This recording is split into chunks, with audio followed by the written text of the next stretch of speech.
여러분 안녕히 주무셨습니까? 참 좋은 아침입니다. 우리 2016년 3월 25일 금요일 말씀으로 드리는 오늘의 번제 함께 합니다. 사무엘상 10장 1절부터 16절까지 말씀으로 같이 합니다. 우리는 1절부터 7절까지만 같이 읽겠습니다. 시작. 이에 사무엘이 기름병을 가져다가 사울의 머리에 붓고 입 맞추며 이르되 여호와께서 네게 기름을 부으사 그의 기업의 지도자로 삼지 아니하셨느냐? 네가 오늘 나를 떠나가다가 베냐민 경계 셀사에 있는 라헬의 묘실 곁에서 두 사람을 만나리니 그들이 네게 이르기를 네가 찾으러 갔던 암나기들은 찾은지라 너의 아버지가 암나기들의 염려는 놓았으나 너희로 말미암아 걱정하여 이르되 내 아들을 위하여 어찌하리요 하더라 할 것이요 네가 거기서 더 나아가서 다볼 상수리 나무에 이르면 거기서 하나님을 배우려고 베델로 올라가는 세 사람을 만나리니 한 사람은 염소 새끼 셋을 이끌었고 한 사람은 떡 세 덩이를 가졌고 한 사람은 포도주 한 가죽 부대를 가진 자라. 그들이 네게 문안하고 떡 두 덩이를 주겠고 너는 그의 손에서 받으리라. 그 후에 네가 하나님의 산에 이르리니 그곳에는 블레셋 사람들의 영문이 있느니라. 네가 그리로 가서 그 성읍으로 들어갈 때에 선지자의 무리가 산당에서부터 비파와 소고와 저와 수금을 앞세우고 예언하며 내려오는 것을 만날 것이요 너에게는 여호와의 영이 크게 임하리니 너도 그들과 함께 예언을 하고 변하여 새 사람이 되리라. 이 징조가 네게 임하거든 너는 기회를 따라 행하라. 하나님이 너와 함께 하시느니라.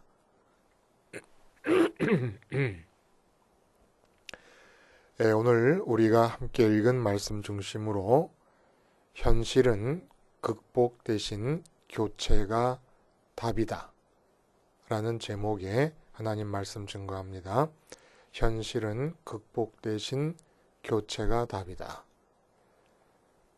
여러분, 결혼은 현실이다 라는 말을 자주 하고 또 자주 듣습니다. 부모님들이 자녀들이 데리고 와서 선보이는 배우자감을 반대하는 이유가 주로 여기에 있어요. 결혼은 현실이다 라는 것이에요. 아직 내 자식이 어리기 때문에 결혼이라는 것을 상당히 낭만적으로만 생각하고 있다. 그리고 좀 나이가 들면 결혼 당사자들도 결혼은 현실이다라고 하는 생각이 지배적이게 됩니다. 그래서 배우자를 바라볼 때의 기준이 달라져요. 그러면 한번 물어봅니다. 결혼이 현실이면 연애는 그저 낭만적인 한편의 드라마입니까? 그냥 연애는 그냥 한편의 소설이에요? 아니라는 겁니다. 우리 지금 계속 현실이라고 하는 단어에 주목하면서 사무엘서를 지금 같이 생각하며 나가고 있습니다. 이 현실이라고 하는 단어에 대한 오해가 우리의 믿음뿐만 아니라 일반 사람들에게 있어서도 참으로 삶에 많은 지장을 초래하고 있다고 하는 것을 우리가 느낄 수가 있어요. 현실이라고 하는 단어 글자가 형성된 의미를 객관적으로 정확히 따라가면서 생각하면 결혼은 현실이다라고 하는 말이 성립이 안 돼요. 결혼은 현실이 아니다라는 말을 하는 게 아니라 굳이 결혼이 현실이다라고 말을 하는 이유가 뭡니까? 연애를 염두에 두고 있는 거예요. 연애의 감정으로는 현실적인 결혼을 올바르게 예측할 수 없기 때문에 연애 감정으로 결혼하려 하지 마라 라고 하는 의미를 담고 있기 때문에 결혼은 현실이다라는 얘기를 해요. 그러나 연애도 현실입니다. 그러면 뭐가 바뀐 겁니까? 현실이 바뀐 거예요. 현실이 교체된 겁니다. 연애도 현실이고 결혼도 현실인데 현실이 교체된 거예요. 어떻게 현실이 교체된다고 하는 말을 할 수가 있습니까? 현실이 교체된다고 하는 말이 현실과 연관된 가장 정확한 말입니다. 우린 이렇게 얘기해요. 현실 극복의 의지가 없다. 그 극복 의지와 연관돼서 극복 의지를 갖고 있는 사람은 어떤 사람입니까? 현실을 직시하는 사람. 응? 현실을 도피하지 않는 사람. 또 반면에 현실 극복이라고는 말을 못해도 현실에 적응해 나가는 어떤 삶의 방법으로 현실을 인정하라. 현실을 수용하라. 이거 뭐 직시하라라는 말과 같은 말이죠. 이게 다 현실이라고 하는 것이 무엇이냐라고 하는 의미에 대해서 오해하고 있기 때문에 나오는 말이라는 겁니다. 현실은 우리가 주로 말할 때 지금 내게 주어져 있는 물리적인 상황이나 환경을 뜻할 때가 대부분입니다. 그래서 우리가 현실을 극복한다라고 말하면 주어져 있는 물리적인 상황이나 환경적 조건을 개선하는 것을 말하는 거예요. 근데 이건 현실과 맞는 얘기가 아니라는 겁니다. 현실은 개선되는 것이 아니라 교체될 수 있는 겁니다. 왜냐하면 환경적인 조건을 개선하고 싶을 만큼 부족하다고 느끼는 이 상황은 그 상황을 그렇게 부족하다고 해석하는 것이고 이해하는 것일 뿐이라고 그랬습니다.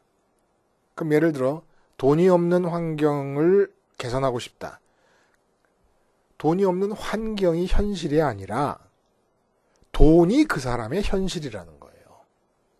현실이라는 한자의 자형의 의미를 따라 아주 객관적으로 엄정하게 적용을 하자면 돈 자체가 그 사람에게 현실이라는 겁니다. 그 현실의 빛에 비추어 볼 때 현재의 상황, 돈 없는 상황이 부정적인 것으로 이해되고 해석되는 것 뿐이지요. 그러니까 종속적 현실이면 모를까? 현실은 아니라는 겁니다. 현실이 현실되는 조건은 언제나 우리의 마음이가 닿느냐 마느냐에 달려 있다는 거예요. 그래서 결혼은 현실이다라는 말을 우리가 더 명확히 알기 위해서 성경에 항상 기뻐하라, 쉬지 말고 기도하라, 범사에 감사하라는 얘기를 살펴보면 어떻습니까? 항상 기뻐하라. 현재 물리적으로 내게 주어지고 있는 상황과 환경적 조건은 아무 상관없이 기뻐해야 되는 게 항상 기뻐하는 겁니다. 왜 그럴 수가 있습니까? 현실이 하늘에 계신 하나님이기 때문에, 하늘에 계신 하나님이 내 현실이기 때문에 이 땅에서 물리적으로 주어지는 상황과는 관계가 없어요. 그러니까 항상 기뻐할 수 있어요. 쉬지 말고 기도하라라고 하는 것도 하늘에 계신 하나님을 쉬지 말고 추구하라는 얘기입니다. 다 현실을 추구하고 있잖아요.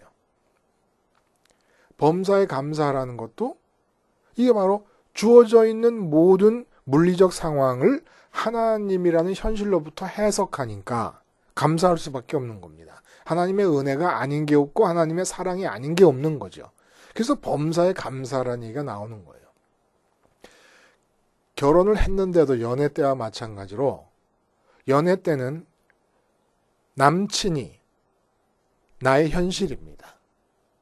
근데 그 현실이 바뀌지 않고 애를 낳고 기를 때에도 남친이 현실이고, 남친이 현실이라는 남편이 현실이고, 아이들이 보이지 않는 거예요, 마음에. 남편만 보이는 겁니다. 남편이 귀중하니까 아이들이 귀중한 거예요, 이 경우는. 그리고 먹고 사는 문제도 중요한 문제지만은 남편의 빛에 가려서 보이질 않게 됩니다. 이렇게 남편이 계속해서 현실로 유지될 수 있다 그러면 결혼도 연애다라는 말이 나올 수 있습니다. 근데 이게 바뀌는 거예요. 아이들 양육으로 현실이 바뀌고 먹고 사는 문제로 바뀌니까 연애 때의 낭만적이고 황홀한 느낌이 전혀 없는 거죠. 현실이 바뀌었으니까. 여러분, 그동안 우리 문제가 뭡니까? 믿음과 현실. 그동안 우리들의 상황은 주로 돈이라든지 건강이라든지 아니면 형통 여부 등의 기준으로 판단되는 물리적 현재의 상황을 현실이라고 느꼈어요. 그러면서 믿음이라고 하는 것은 이 현실과는 별개라고 느꼈습니다.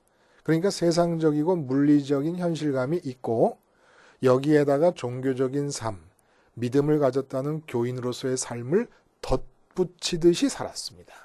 근데 믿음은 이미 현실감 속에서 표현되고 있었던 거예요. 현실감 속에서 하나님이 버려집니다. 현실감 속에서 하나님은 함께 하실 수 있습니다. 현실이 뭐예요? 옥을 갈 때 빛이 나듯이 내 마음에 빛나는 존재로 나타나는 것이 현실입니다. 내 마음을 가득 채우는 존재가 현실이에요. 그러니까 그것이 빛이 나니까 다른 것은 보이질 않는 겁니다. 혹은 왕처럼 내 마음에 나타나는 존재가 현실이에요. 내 마음에 대해서 왕처럼 나타나는 존재, 내 마음에 대해서 1등하는 존재. 이렇게 현실이라는 말을 한자로만 자꾸 이해를 하니까 긴가민가 하는 분도 있어요. 이게 성서적일 수 있을 것인가? 아주 성서적이에요. 사도행전 7장에 보면은 한자의 자형대로 생각한 의미로서의 현실을 그대로 얘기하고 있습니다. 스데반이 설교할 때, 순교 때 설교하잖아요. 아브라함에 대해서 얘기할 때 뭐라 그러냐면은 스데반이 이르되 여러분 부형들이여 들으소서. 우리 조상 아브라함이 하란에 있기 전 메소포타미아에 있을 때 영광의 하나님이 그에게 보여 이르시되 네 고향과 친척을 떠나 내가 너에게 보일 땅으로 가라 하시니 아브라함이 갈대아 사람의 땅을 떠나 하란에 거하다가 갈대아 사람의 땅을 떠나 본토 친척 아비집을 떠났다는 얘기예요. 근데 영광의 하나님이 보였다는 겁니다. 이게 바로 현자를 말하는 거예요. 현자. 그동안은 아브라함에게도 고향 본토 친척 아비집이 가장 빛나는 존재로서 현실이었을 수 있습니다. 근데 영광의 하나님이 보였어요. 영광의 하나님은 하나님이 빛과 함께 보였다는 거예요. 하나님이 빛과 함께 보여. 옥구슬을 갈 때 나는 빛처럼 아브라함의 마음에 하나님이 나타나셨다는 얘기입니다. 영광의 하나님이 보였다는 얘기다. 그러니까 하나님이 현실로 바뀌어버렸어요. 하나님 현실로 바뀌니까 고향 본토 친척 아비집이 얼마나 그 옛날에 중요한 부분입니까? 삶에 있어서. 근데 그게 다 안 보여요. 그래서 하나님을 따라 나서는 겁니다. 바로 현실이에요. 하나님이 현실이 되었다는 얘기입니다. 자, 그러면 오늘 본문은 도대체 무슨 내용입니까? 우리가 읽어서 아시겠지만 사무엘이 사울에게 기름을 부으면서 이스라엘의 왕이 될 것이라는 하나님의 신탁을 전합니다. 그러면서 이 신탁에 따르는 세 가지의 징조를 얘기합니다. 근데 그 징조가 다 그대로 이루어지게 돼요. 이 세 가지 징조가 뭘 뜻하는 거냐? 단순히 왕이 될 것이라고 하는 하나님의 계획을 확인시켜 주는 것이 아니라 거기에서 더 넘어서 그런 기능도 있고 더 넘어서 사울에게서 현실을 바꾸는 과정을 세 가지 징조로 이루어내시는 겁니다. 우리가 본문을 읽을 때 그 7절에 보면은 이 징조가 내게 임하거든 너는 기회를 따라 행하라. 하나님이 너와 함께 하시느니라. 하나님이 너와 함께 하시느니라. 하나님이 버려진 상태에서 하나님이 함께 하시는 상태로 옮겨오는 겁니다. 그러니까 지금 우리가 말하는 맥락에서 이게 뜻하는 바가 뭐예요? 현실이 바뀐다는 얘기예요. 하나님이 버려진 현실감으로 살던 사울이 하나님이 현실이 되면서 하나님과 함께하는 현실감의 사람으로 바뀐다는 거예요. 그리고 이것을 새 사람이다, 새 마음이다 라고 표현을 하고 있는 겁니다. 어떻게 우리가 새 사람이 됩니까? 내가 인격이 훌륭해서 새 사람이 되는 게 아니라 내 마음이 가서 붙는 대상이 바뀌면서 다시 말해 현실이 바뀌면서 새 사람이 되는 거예요. 현실이 교체되면서. 그 현실이 교체되는 과정이 도대체 어떻게 이루어지느냐라는 얘기를 본문이 세 가지 징조를 통해서 우리에게 해주고 있다는 거죠. 그래서 그 첫 번째 징조를 보면, 왜냐하면 우리도 이 징조의 세 가지 징조의 3단계를 통해서 우리도 현실을 교체할 수가 있는 겁니다. 그러니까 돈이 없다. 건강이 안 좋다. 자녀들이 문제를 일으킨다. 인간관계가 안 좋다. 승진이 안 되고 있다. 나이가 많은데 결혼도 못하고 있다. 이러한 상황들이 내게 주어져 있어요. 그게 괴롭지요? 그러면 그런 상황들을 개선하려 하지 말고 내게 주어져 있는 상황과 사실과 대상들 중에서 내가 마음을 얻다 갖다 붙임으로써 현실을 한번 교체해볼까 이렇게 생각하라는 겁니다. 돈이 없는 것이 괴로워서 돈을 많이 벌려고 애쓰려고 그러지 말고, 건강이 없는 것이 괴로워서 건강을 되찾으려고 애쓰지 말고, 결혼 못해서 결혼하려고 애쓰지 말고, 그런 모든 것 말고 내게 지금 주어져 있는 것 중에서 어디에 마음을 갖다 붙임으로써 현실을 한번 교체해볼까 이렇게 생각하라는 겁니다. 내게 주어져 있는 사실과 상황과 대상 중에서 하나님 나라, 하나님, 내 하늘 아버지, 그리고 십자가에 달려 죽으신 주님, 오늘이 성금요일이기도 합니다마는 주님, 그 대상들에게 마음을 붙임으로써 현실을 바꿔버리는 거예요. 그러면 다른 상황들도, 돈 없는 상황, 건강 상황, 결혼 못한 상황, 승진 못한 상황, 자녀 문제 상황, 이런 상황들도 나의 의지와는 상관없이 달라지고 변화가 일어난다는 겁니다. 그러니까 현실을 극복하려 하지 말고 현실을 바꾸라는 얘기예요. 그것이 어떻게 이루어지냐면 첫째 징조를 통해서 시작이 됩니다. 첫째 징조는 묘하게 사울을 돌려보내는데, 네가 이제 사울이 돌아갈 때를 얘기하면서 사무엘이 뭐라 그러시냐면, 라헬의 묘실이 있는 곳에서 두 사람을 만날 것이다 라는 얘기를 합니다. 근데 그 두 사람이 만나서 무슨 얘기를 하냐면은, 너희 아버지가 지금 걱정이 태산이다. 왜냐하면 집을 나갔던 나귀가, 잃어버렸던 나귀가 돌아왔다. 나귀는 찾았는데, 그러니까 사울의 노력과는 무관하게 나귀가 찾아진 거예요. 근데 지금 너희 아버지가 너 때문에 걱정이 크다. 나귀가 문제가 아니라. 이 얘기를 그렇게 얘기할 것이다라는 얘기를 합니다. 이게 뜻하는 바가 뭐겠어요, 여러분? 왜 라헬의 묘지가 있는 곳에서 이런 첫 번째 징조가 나타나는 겁니까? 그대로 이루어지는 거예요. 두 사람을 만나고 그런 얘기를 하는 겁니다. 라헬이 아기를 낳다가 죽어요. 그리고 그 길에서 묻혔습니다. 근데 바로 그곳에 왔다는 거예요. 근데 누구를 낳다 죽습니까? 베냐민을 낳다 죽습니다. 근데 지금 사울이 어느 지파 사람입니까? 베냐민 지파 사람이에요. 베냐민 지파는 라헬의 죽음을 통해서 이 땅에 존재하게 되었습니다. 바로 그 점을 가르쳐 주시는 거예요. 라헬의 죽음이 먼저 있으면서 전제되면서 베냐민이 이 땅에서 생명을 얻고 태어나게 됐어요. 그러니까 하나님이 함께 하시는 현실로 교체하려면 먼저 죽음이 있어야 된다는 걸 뜻하는 겁니다. 베냐민 지파 사람으로서 이스라엘 전체를 대표하는 왕이 되려고 하는데 라헬의 무덤 있는 데서 두 사람을 만나게 돼요. 그것이 뜻하는 바는 이제까지 사울의 마음이 가서 붙어 있었던 대상들, 그래서 이제까지 사울이 살고 있었던 현실, 그 현실에 대해 죽으라는 얘기입니다. 그 현실이 뭐였어요? 나귀를 찾아다니는 거였어요.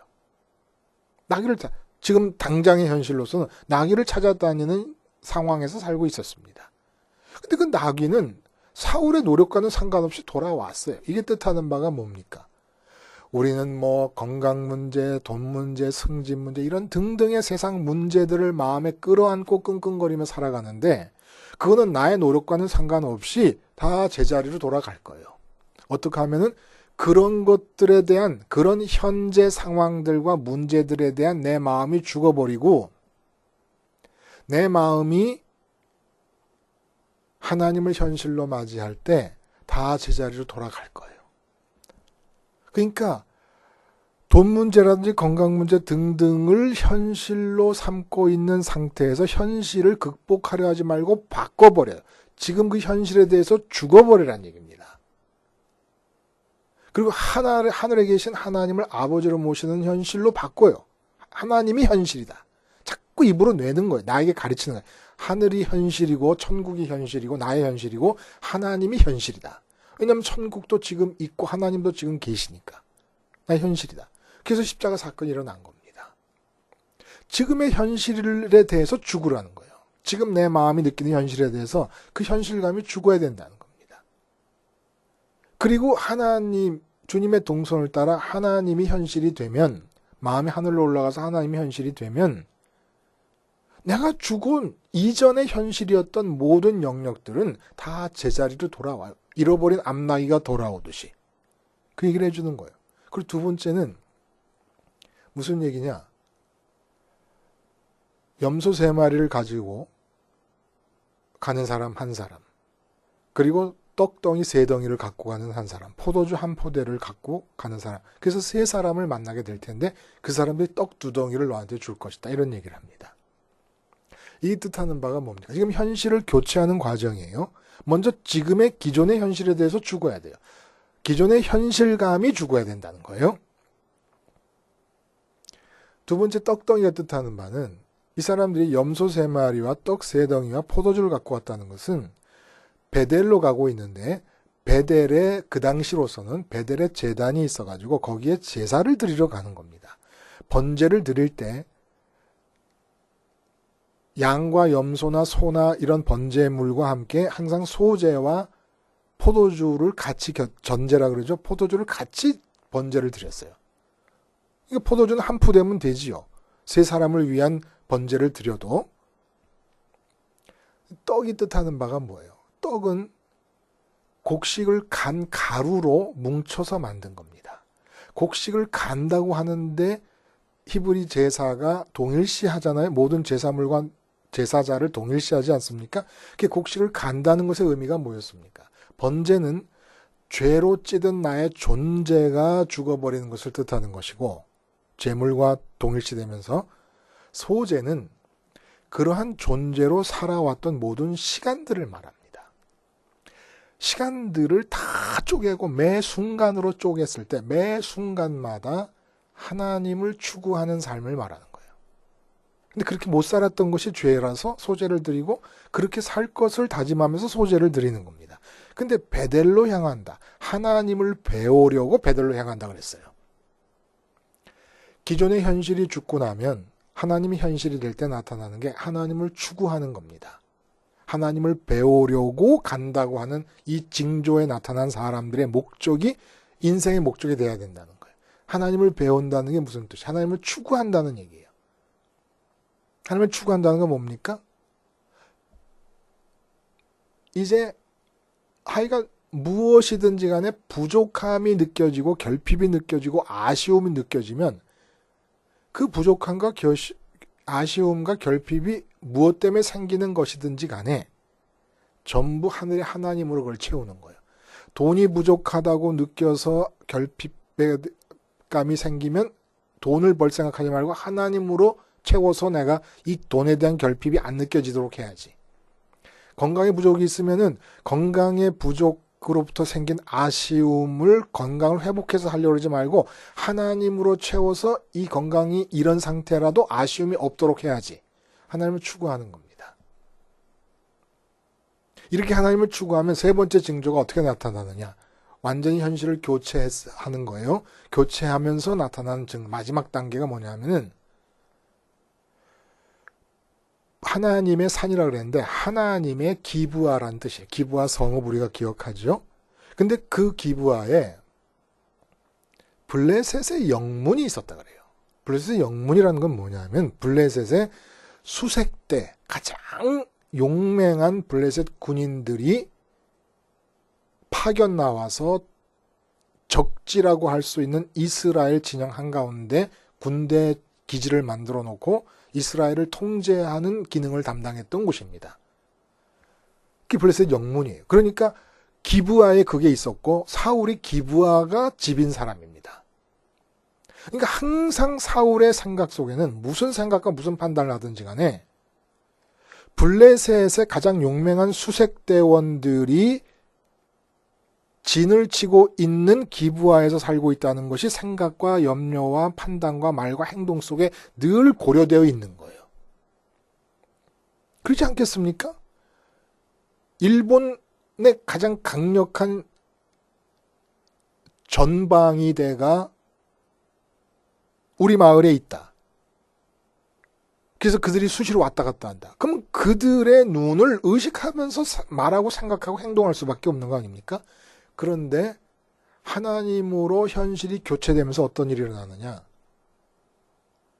블레셋이 있거나 말거나, 블레셋 군대가 주둔하고 있거나 말거나 하늘로부터 주어지는 생각과 하늘로부터 주는 판단을 따라서 말하게 되고 행동하게 된다는 것을 말하는 겁니다. 현실이 바뀌면서 기존에 물리적으로 주어져 있는 환경을 전혀 고려하지 않는 거예요. 그리고 하늘에서 주어진 말과 하늘에서 주어진 행동을 따라서 행동하고 말하는 겁니다. 지금 내가 문제가 있다. 돈이 없다. 아니면 건강이 안 좋다. 자녀가 문제가 있다. 보통은 우리가 어떻게 살아왔냐면 그동안 그런 상황들을 다 고려하면서 생각하고 말하고 내 마음이 기쁘고 슬프고 하며 살았습니다. 근데 현실이 교체되면서 나타나는 일이 뭐냐면은 이 현재 상황이 아예 고려가 되지 않는 거예요. 하늘로부터 판단이 주어지고 하늘로부터 생각이 주어지고 하늘로부터 행동의 길이 나타나는 겁니다. 이렇게 해서 사울은 왕으로 준비가 되는 겁니다. 어떻게? 현실이 교체되면서. 하늘에 계신 하나님이 나의 현실이 되면서. 그러기 위해서 죽고 하나님을 추구하고 그래서 하나님과 만난 상태에서 이제는 하나님으로부터 주어지는 생각과 판단을 따라서만 현재 이 땅에 주어져 있는 상황과 환경과 조건은 전혀 고려되지 않고 오직 하나님께서만 주도하시는 그 생각과 판단을 따라 이 세상을 살아가게 되는 거예요. 그렇게 준비된 자가 왕의 자리로 올라설 수가 있었던 것입니다. 기도하시겠습니다. 하나님 아버지, 우리에게 주어져 있는 물리적인 환경과 조건들을 이제 더 이상 붙들고 씨름하며 극복하고 개선하려 하지 말고 내 마음을 하늘에 계신 하나님께 보내드림으로써 현실을 교체하여 새 사람으로 살게 해 주시옵소서. 예수님의 이름으로 기도하옵나이다. 아멘.